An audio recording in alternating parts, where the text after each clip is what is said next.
বিসমিল্লাহির রহমানির রহিম। সম্মানিত সুধী, আসসালামু আলাইকুম। সবাইকে আমাদের YouTube channel VAT and tax স্কুলের পক্ষ থেকে আন্তরিক শুভেচ্ছা এবং অভিনন্দন।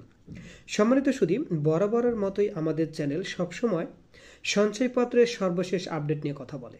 তো আজকের ভিডিওতে আমরা শেয়ার করার চেষ্টা করব যে সঞ্চয়পত্রে আপনি একবার বিনিয়োগ করলেই আমৃত্যু পর্যন্ত আপনি সঞ্চয়পত্রের মুনাফা পেতে পারেন।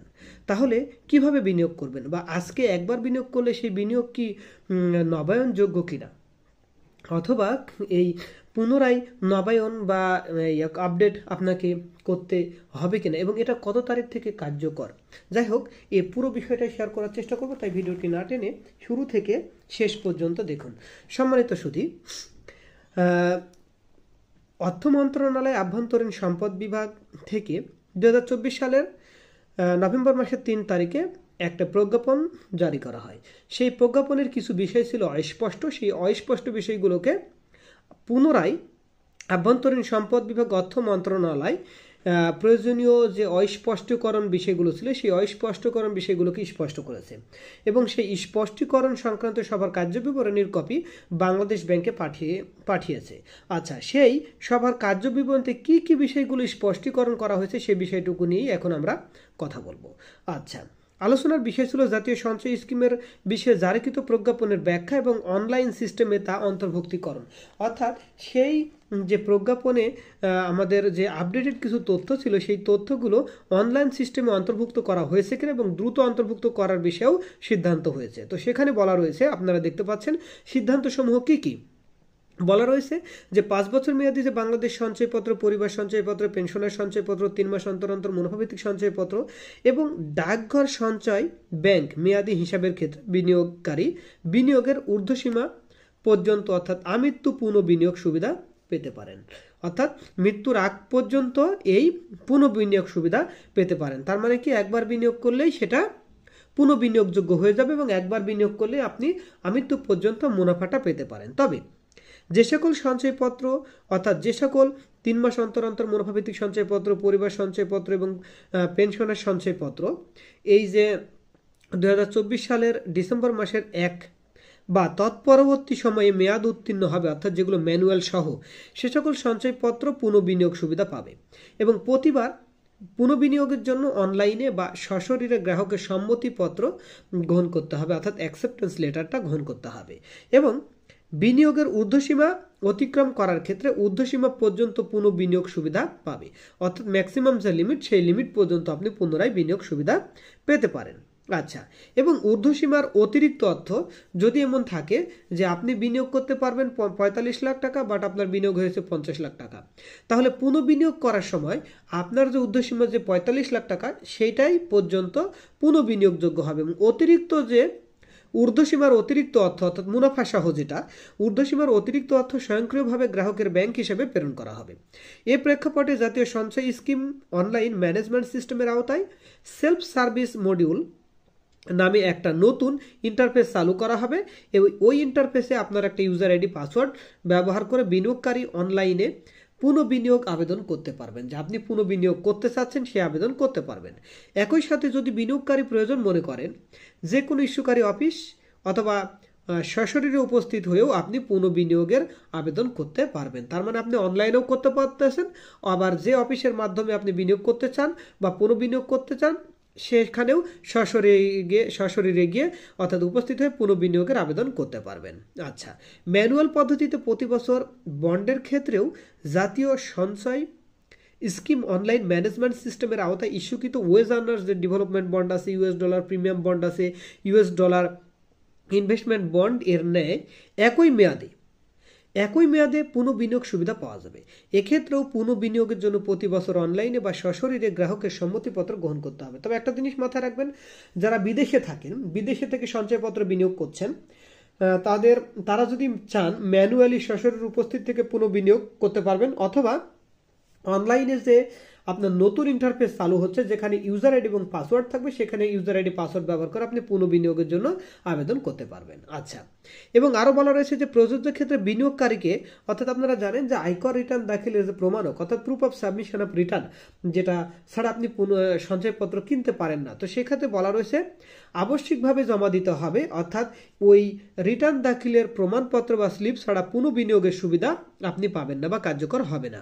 জাতীয় সঞ্চয় স্কিম অনলাইন ম্যানেজমেন্ট সিস্টেমের আওতায় সেলফ সার্ভিস যে মডিউলের আওতায় একটা নতুন ইন্টারফেস ব্যবহার করে বিনিয়োগকারী অনলাইনে আয়কর রিটার্ন দাখিলের প্রমাণকও দাখিল করবেন। তার মানে কি, আপনি অনলাইনে যেমন পুনঃবিনিয়োগ সুবিধা কার্যকর করার জন্য আপনি আপনার সম্মতিপত্র কি করতে পারবেন, জমা দিতে পারবেন, ম্যানুয়ালও জমা দিতে পারবেন অনলাইনে। ঠিক একইভাবে আপনি এই যে proof of submission of return অর্থাৎ রিটার্ন দাখিলের প্রমাণক সেই ওই নতুন যে ইন্টারফেস সেখানে আপনি কি করতে পারবেন, দাখিল করতে পারবেন। একই সাথে যে কোনো বিনিয়োগকারী বা যে কোনো ইস্যুকারী অফিস বিনিয়োগকারী সশরীরে উপস্থিত হয়েও আয়কর রিটার্ন দাখিলের প্রমাণক জমা দিতে হবে। যেমন অনেক বয়স্ক লোক আছে যারা আপনার কি করতে পারে না, ওইভাবে মোবাইল ব্যবহার করতে পারে না বা অনলাইন সিস্টেমে ঢুকে তার ইউজার আইডি পাসওয়ার্ড মনে রাখতে পারে না, তারা কি করবে, যে কোনো জাতীয় সঞ্চয় অধিদপ্তরের যে অফিসগুলো রয়েছে বা যে ব্যাংকগুলো রয়েছে সেখানে সশরীরে উপস্থিত হয়েও আয়কর রিটার্ন দাখিলের যে প্রমাণক সেটা জমা দিতে পারবেন। আয়কর রিটার্ন যাচাই করার জন্য জাতীয় রাজস্ব বোর্ডের সাথে জাতীয় সঞ্চয় স্কিম অর্থাৎ অনলাইন ম্যানেজমেন্ট সিস্টেমের একটা কি থাকবে, এপিআই থাকবে, অর্থাৎ অ্যাপ্লিকেশন প্রোগ্রামিং যে ইন্টারফেস সেটা প্রস্তুত করতে হবে। আচ্ছা, পুনঃবিনিয়োগের সময় পুনঃবিনিয়োগের তারিখের মুনাফার হার ও স্ল্যাব প্রযোজ্য হবে, অর্থাৎ যখন পুনঃবিনিয়োগ হবে তখন যে মুনাফার হার এবং স্ল্যাবটা প্রযোজ্য সে অনুযায়ী হবে। এবং আপনার যৌথ নামে যে সঞ্চয় স্কিমে বিনিয়োগের ক্ষেত্রে যে বিনিয়োগকারীর বিনিয়োগের সর্বোচ্চ সীমা বা বিনিয়োগের সীমা সর্বোচ্চ পরিমাণ থাকবে, মানে যতটুকু যার জন্য সর্বোচ্চ পরিমাণ থাকবে সেই বিনিয়োগকারীর জন্য প্রযোজ্য সীমা বিবেচনা করেই যৌথ বিনিয়োগের পরিমাণ নির্ধারণ করা হবে। এবং জাতীয় সঞ্চয় স্কিম যে অনলাইন ম্যানেজমেন্ট সিস্টেমের আওতায় ইস্যুকৃত সকল পেনশনার সঞ্চয়পত্র অর্থাৎ পেনশনার যে স্কিম, পেনশনার যে সঞ্চয় সেটা 2024 সালের ডিসেম্বর অর্থাৎ ডিসেম্বর মাসের 1 তারিখ বা তৎপরবর্তী ত্রৈমাসিকের পরিবর্তে মাসিক ভিত্তিতে মুনাফা প্রদান করা হবে। অর্থাৎ পেনশনার যে সঞ্চয়পত্রের যে মুনাফা যেটা ত্রৈমাসিক ভিত্তিতে পরিশোধ করা হতো, প্রদান করা হতো, সেটা মাসিক ভিত্তিতে পরিশোধ করা হবে, প্রদেয় হবে, এবং সেটা ইতোমধ্যে চালু হয়ে গিয়েছে। মুনাফা সহ পুনঃবিনিয়োগ করার সময় উৎসে কর কর্তনপূর্বক নিট মুনাফা পুনঃবিনিয়োগ সুবিধার আওতায় আসবে। অর্থাৎ মুনাফা সহ যে প্রিন্সিপাল অ্যামাউন্ট পুনঃবিনিয়োগ হবে সেক্ষেত্রে আপনার ওই মুনাফা থেকে উৎসে কর কর্তন বাদ দেওয়ার পরে যে পরিমাণ মূলধন এবং মুনাফা থাকবে সেটা পুরো অ্যামাউন্টটাই পুনঃবিনিয়োগ সুবিধার আওতায় আসবে। তবে মৃত ব্যক্তির নমিনি বা উত্তরাধিকারে পুনঃবিনিয়োগ সুবিধা পাবে না। অর্থাৎ যিনি সঞ্চয়পত্র কিনেছেন বা করেছেন তার যদি নমিনি বা উত্তরাধিকারী পুনঃবিনিয়োগ মানে উত্তরাধিকারী থাকেন, অর্থাৎ উনি মারা গেছেন, মেন যে ব্যক্তি তিনি মারা গেছেন, সেক্ষেত্রে নমিনি বা উত্তরাধিকারী পুনঃবিনিয়োগ সুবিধা প্রাপ্য হবেন না। পুনঃবিনিয়োগকৃত সঞ্চয়পত্রের পুরাতন যে ট্র্যাকিং নাম্বার বা রেজিস্ট্রেশন নাম্বার সেটা ব্যবহার করা যাবে। ছুটির দিনেও স্বয়ংক্রিয়ভাবে পুনঃবিনিয়োগ সুবিধা চালু থাকবে, কারণ আপনি অনলাইন ম্যানেজমেন্ট সিস্টেম ব্যবহার করে পুনঃবিনিয়োগ সুবিধা নিতে চাচ্ছেন, সেহেতু আপনার ছুটির দিন বলে কোনো কথা নেই, যে কোনো সময় স্বয়ংক্রিয়ভাবে পুনঃবিনিয়োগ সুবিধা চালু থাকবে। এবং যেসব সঞ্চয় স্কিম লিয়েন অথবা স্থগিত রয়েছে বা ফ্রোজেন রয়েছে সেসব স্কিম সমূহ পুনঃবিনিয়োগ সুবিধা পাবে না। এবং আরও বিষয় রয়েছে যে যখন আপনি কোনো কারণবশত যদি ব্যাংক হিসেব পরিবর্তনের প্রয়োজন দেখা দেয়, তাই এখানে বলা রয়েছে যে ব্যাংক হিসেব পরিবর্তনের ক্ষেত্রে ইস্যুকারী অফিস মেকার এবং রিভিউয়ার হবে, অর্থাৎ যে অফিস ইস্যু করতেছে সেখানে একজন মেকার এবং একজন রিভিউয়ার হবে, এবং ইস্যুকারী অফিসের ঊর্ধ্বতন যে কার্যালয় হবে অ্যাপ্রুভার। এই 3 ব্যবহারকারীর সমন্বয়ে জাতীয় সঞ্চয় স্কিমে বিনিয়োগকারী ব্যক্তি বা প্রতিষ্ঠানের ব্যাংক হিসেবে তথ্য সংশোধন করা যাবে। ইউএস ডলার প্রিমিয়াম বন্ড এবং ইউএস ডলার ইনভেস্টমেন্ট বন্ড ব্যতীত নগদায়নকৃত ওয়েজ আর্নার্স ডেভেলপমেন্ট বন্ড সহ অন্যান্য সঞ্চয়পত্রের ক্ষেত্রে 5 বছর পর, অর্থাৎ অন্যান্য যে সঞ্চয়পত্র রয়েছে সেগুলোর ক্ষেত্রে 5 বছর পর বিনষ্ট করার বিষয়টি সংশ্লিষ্ট বিধিতে উল্লেখ আছে, এগুলো বিনষ্ট করে ফেলতে হবে। এ প্রেক্ষাপটে নগদায়নকৃত US dollar premium bond, US dollar investment bond বিনষ্টীকরণ সংক্রান্ত বিধি সংশ্লিষ্ট বিধিমালায় সঞ্চয় অধিদপ্তরের সুপারিশের আলোকে সংযোজন করতে হবে। এই হলো পুরো আলোচনা, অর্থাৎ ওই তারিখে যে আপনাদের যে নতুন প্রজ্ঞাপন দেওয়া হয়েছিল সেই প্রজ্ঞাপনের যে সিদ্ধান্ত নেওয়া হয়েছিল যে পুনঃবিনিয়োগ সুবিধা এবং মুনাফা মাসিক ভিত্তিতে দেওয়া হবে এবং অনলাইনে আপনি যে আবেদন করে আপনি পুনঃবিনিয়োগ সুবিধা নিতে পারবেন অথবা সশরীরে গিয়ে উপস্থিত হয়েও আপনি পুনঃবিনিয়োগ সুবিধা নিতে পারবেন অথবা আয়কর রিটার্ন দাখিলের যে প্রমাণক সেটা সশরীরে গিয়ে বা অনলাইনেও করতে পারবেন। এই পুরো বিষয়টাই অনেকের কাছে কি ছিল, অস্পষ্ট ছিল। সেই জন্য অর্থ মন্ত্রণালয় বিভাগ অর্থাৎ আভ্যন্তরীণ সম্পদ বিভাগ অর্থ মন্ত্রণালয় সে বিষয়টুকু ক্লিয়ার করে দিয়েছে যে আমাদের ওই সভাতে কি কি বিষয়গুলো নিয়ে আলোচনা হয়েছে সেই বিষয়ের একটা কপি যা বাংলাদেশ ব্যাংকেও তারা প্রেরণ করেছে।